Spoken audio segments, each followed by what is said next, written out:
मैं हूं रामगोपाल धनगर और आप देख रहे हैं धनगर शक्ति न्यूज पर आज के मुख्य समाचार मेरे साथ। आइए चलिए मेरे साथ डालते हैं आज की खबरों पर एक नजर।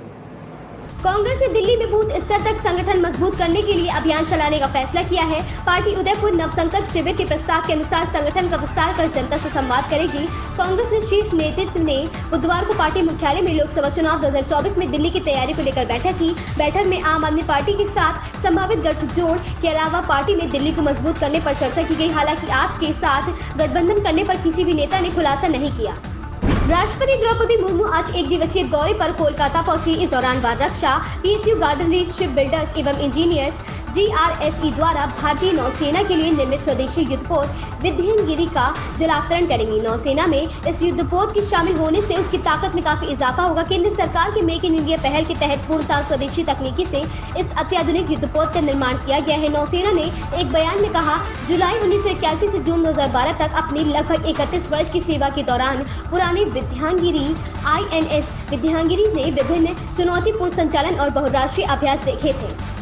रूस ने यूक्रेन के बंदरगाहों पर हमला कर दिया है। अमेरिका ने रूसी हमले की निंदा की है। उन्होंने इसे अस्वीकार्य बताया है। अमेरिका ने मॉस्को को ब्लैक सी ग्रेन पहल पर तुरंत लौटने के लिए भी कहा है। अमेरिकी विदेशी विभाग ने कहा कि रूसी राष्ट्रपति को वैश्विक खाद्य सुरक्षा की परवाह नहीं है। रूस का यह हमला वैश्विक खाद्य संकट को बढ़ा देगा। अमेरिकी उप प्रेस सचिव वेदांत पटेल ने कहा कि ओडेसा, रानी और इजमेल में यूक्रेनी बंदरगाहों के बुनियादी ढांचे पर रूस ने हमला किया है। मॉस्को दुनिया भर में अनाज को जरूरतमंद देशों तक पहुँचाने से रोक रहा है, यह अस्वीकार्य है।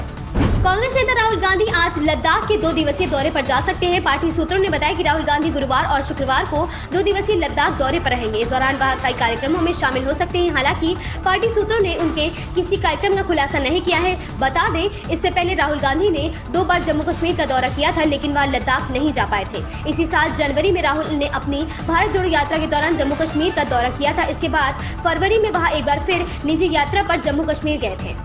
बिहार के मुख्यमंत्री नीतीश कुमार का दिल्ली आना। कांग्रेस के प्रमुख नेताओं का देश की राजधानी दिल्ली के लिए अपनी पार्टी को मजबूत करने के लिए बैठक करना, पार्टी के नेता की ओर से दिल्ली की 7 सीटों पर मजबूती से चुनाव लड़ने की तैयारी का बयान देना, फिर इन सबके बीच नीतीश कुमार का अरविंद केजरीवाल से मिलने का सिलसिला शुरू होने की कवायद होना, सियासी गलियारे में इन सब की कड़ियां एक दूसरे से जुड़ती हुई दिखाई दे रही है। राजनीतिक जानकारों का कहना है कि दिल्ली में एक तरह से सुषुप्तावस्था में पड़ी कांग्रेस ने 7 सीटों पर मजबूती से चुनाव लड़ने की तैयारी के साथ आम आदमी पार्टी को खुलेआम चुनौती दे दी है।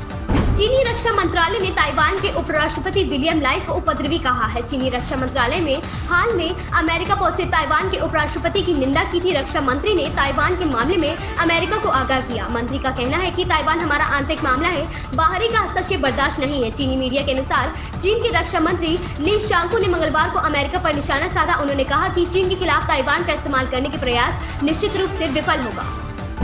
अमेरिकी एरोस्पेस दिग्गज बोइंग ने भारतीय सेना के लिए अपाचे जंगी हेलीकॉप्टर का निर्माण शुरू कर दिया है। कंपनी को कुल 6 AH-64E अपाचे हेलीकॉप्टर भारतीय सेना को देने हैं। AH-64 अपाचे दुनिया के सबसे उन्नत बहुउद्देशीय जंगी हेलीकॉप्टरों में से एक है। अमेरिकी सेना इसका ही इस्तेमाल करती है। भारतीय सेना के यह 6 अपाचे हेलीकॉप्टरों की डिलीवरी 2024 तक निर्धारित है। बोइंग ने बुधवार को जारी बयान में बताया कि एरिजोना के मेसा में भारतीय सेना के लिए अपाचे हेलीकॉप्टर का उत्पादन शुरू किया जा चुका है।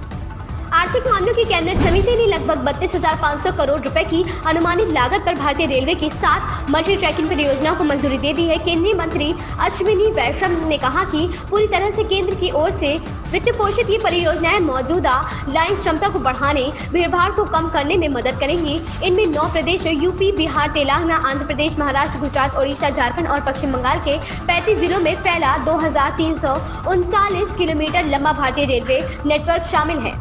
देश के युवाओं के लिए सरकार ने नया फैसला लिया है। केंद्रीय मंत्री ने बताया कि केंद्र ने युवाओं के हित में फैसला किया है कि SSC द्वारा आयोजित भर्ती परीक्षाएं अब 15 भाषाओं में आयोजित की जाएंगी। मंत्री का कहना है कि सरकार का ऐतिहासिक निर्णय स्थानीय युवाओं को भी रोजगार अवसर में बढ़ावा देगा। अलग अलग भाषाओं में परीक्षा होने के कारण क्षेत्रीय भाषाओं को भी बढ़ावा मिलेगा। कार्मिक, लोक शिकायत और पेंशन मंत्रालय की 14वीं हिंदी सलाहकार समिति की बैठक बुधवार को आयोजित की गई। आयुष्मान खुराना बीते लंबे समय से अपनी अपकमिंग फिल्म ड्रीम गर्ल 2 को लेकर सुर्खियों में बने हुए हैं। इस मूवी में एक्टर के अपोजिट अनन्या पांडे नजर आने वाली है। फिल्म के ट्रेलर और पहले गाने दिल का टेलीफोन 2.0 ने दर्शकों का उत्साह बढ़ा दिया है। इसी कड़ी में मेकर्स ने फिल्म का दूसरा गाना ट्रैक नाच भी रिलीज कर दिया है। ड्रीम गर्ल 2 का दूसरा गाना नाच एक पार्टी एंथम है। जैसे कि उम्मीद थी, आयुष्मान ने अपने धमाकेदार डांस मूव्स और कातिलाना एक्सप्रेशन से स्टेज पर आग लगा दी है।